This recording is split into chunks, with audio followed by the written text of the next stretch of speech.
वासुदेवा ओ वासुदेवा श्री कृष्ण देवा ओ वासुदेवा श्री कृष्ण देवा हरि ओम नमो भगवते वासुदेवा।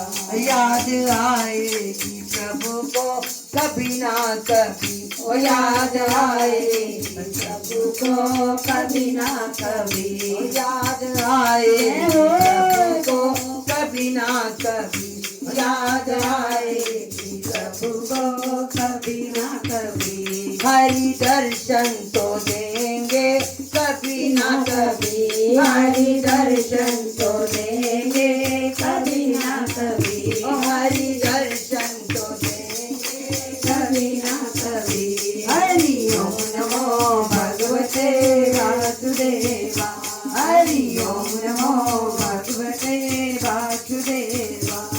ओ वासुदेवा श्री कृष्ण देवा, ओ वासुदेवा श्री कृष्ण देवा, हरि ओम नमो भगवते वासुदेवा।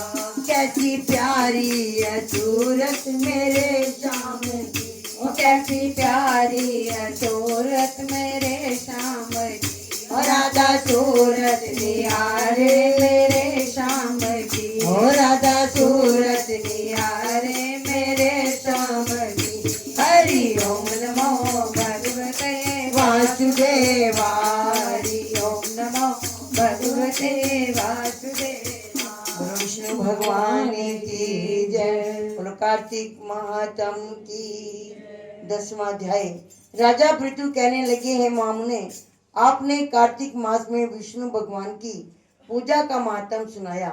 इस मास में यदि अन्य किसी देवता का पूजन या व्रत हो तो वह भी कहिए। तब नारद जी बोले, हे राजन, अश्विनी शुक्ल पूर्णिमा को ब्रह्मा जी का व्रत, कार्तिक कृष्ण चतुर्थी को गणेश जी तथा अष्टमी व अमावस्या को लक्ष्मी जी का व्रत किया जाता है। जो कुमारी कन्याएं कार्तिक मास में इस व्रत को करती हैं उन्हें सुयोग्य वर पति मिलता है। यदि विवाहिता स्त्री इस व्रत को करे तो उसका सुहाग अटल रहता है। प्रातः काल स्नान आदि से निवृत्त हो चंद्र आदि से श्री गणेश जी का पूजन करें। फिर सायंकाल गणेश जी का पूजन करके चंद्रमा का उदय होने पर उसको अर्घ्य देवें। तत्पश्चात उत्सव मनाते हुए भोजन करें। सद्वा स्त्रियों को अपने सुहाग की रक्षा के लिए यह व्रत अवश्य करना चाहिए। नारद जी बोले, राजा पृथु, अब हम इस व्रत का एक इतिहास तुमको सुनाते हैं, ध्यान पूर्वक सुनो। भद्रावती नगरी में सुधर्मा नाम का एक राजा था। उसके रविदत्त, सुशर्मा, जय शर्मा और सुशोमन नाम वाले 4 पुत्र तथा वीरमती नाम की एक कन्या थी। सुधर्मा ने अपनी कन्या का विवाह देवव्रत के साथ कर दिया। वे दोनों प्रेम पूर्वक रहने लगे। एक दिन अचानक घर पर सर्प द्वारा काटे जाने से देवदत्त की मृत्यु हो गई। यह देख वीरमती जोर जोर से रोने चिल्लाने लगी। आवाज सुनकर उसके माता पिता, चारों भाई तथा पूर्ववासी भी वहां पर आ गए और देवव्रत को मरा हुआ देख समस्त नगर दुख सागर में डूब गया। उसी समय दुखों को दूर करने वाले पुलस्त मुनि भी वहां पहुंचे। राजा ने हाथ जोड़कर विनय पूर्वक उनसे पूछा, हे महात्मन, किस पाप कर्म के कारण मेरी यह कन्या विधवा हुई? तब पुलस्त मुनि ने कहा, हे राजन, कार्तिक मास में गणेश चतुर्थी का व्रत न करने के कारण ही यह कन्या वैभव को प्राप्त हुई है। फिर पुलस्त जी कहने लगे कि एक समय दैत्यों का नाश उपाय खोजने के लिए ब्रह्मा, विष्णु, महेश तथा इंद्र आदि सब देवता एकत्रित हुए। उस समय ब्रह्मा जी ने कहा, हे गणेश, कि गणेश चतुर्थी का व्रत संपूर्ण दैत्यों का विनाश करने वाला है। तब सब देवताओं ने कार्तिक कृष्ण चतुर्थी का व्रत किया, जिससे दैत्यों पर विजय प्राप्त हुई। विजय होने के बाद समस्त देवताओं ने गणेश जी से कहा कि वर मांगो। तब गणेश जी ने कहा कि जो स्त्री कार्तिक कृष्ण चतुर्दशी का व्रत करे उसका पति चिरंजीवी तथा जो ना करे वह विधवा हो। अतः समस्त स्त्रियों का यह व्रत अवश्य करना चाहिए।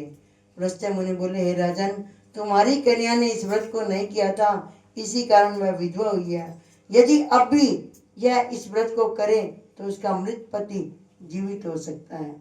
इतना कहकर पुलस्त मुनि चले गए। कहते हैं वो था सतयुग, जहाँ साल साल पति को रखा जाता था। आज तो 2 घंटे भी मुश्किल है। रात शाम को चला जाए ना तो बोले रात को घर कैसे रखे। हम सब क्या हैं, स्वार्थी। भाई जब तक जीवित हैं तब तक अपना है, जब ये प्राण पिंजरा उड़ गया तो सब बेगाना है। थोड़ी देर बाद हमें क्या आती है, बोले मर गए, इसमें क्या आ रही है, बदबू। और देखो सतयुग में सवित्री ने भी अपने पति को लिया। आपा करवा चौथ का व्रत रखते हैं, उसने भी अपने पति को 1 साल तक रखकर वापस लिया। अब यहाँ वीरमती ने भी देखो पूरा साल गणेश जी का व्रत जो रखते हैं, हम तो खैर नहीं रखते। करवा चौथ को ही बोलते हैं गणेश जी को। नहीं